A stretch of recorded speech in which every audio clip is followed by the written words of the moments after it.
तर हे बघा मित्रांनो, आज करायला आम्ही बिर्याणी करायचं कसं काय प्लॅन म्हणलं तर आज माझ्या ताईचा आहे बड्डे. तर बड्डे निमित्तानं आम्ही करायलो बिर्याणी.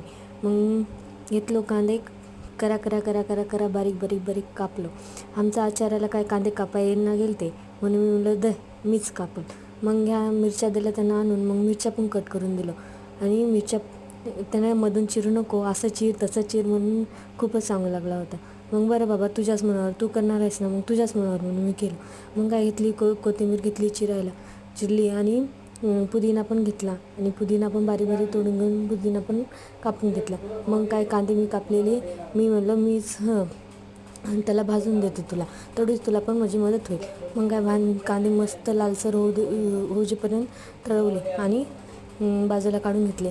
मग काय घेतलं त्यानं, तोपर्यंत चिकन धुवायला घेतला आणि धुवून चिकन चांगलं त्याच्यामध्ये ते कांदे, अद्रक लसणाचं पेस्ट, कस्तुरी मेथी, मीठ, मिरचू, हळद आणि सर्व प्रकारचे मसाले आणि ते सर्व टाकून मस्त मिक्स केला. तोपर्यंत तांदूळ शिजायला ठेवलं.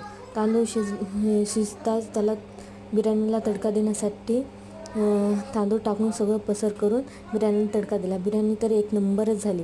तर या मग खायला, आणि कशी झाली काय नाही ते कमेंटमध्ये करून नक्की सांगा आणि माझ्या चॅनलला सबस्क्राईब आणि लाईक करा. भेटूया नेक्स्ट व्हिडिओमध्ये. बाय.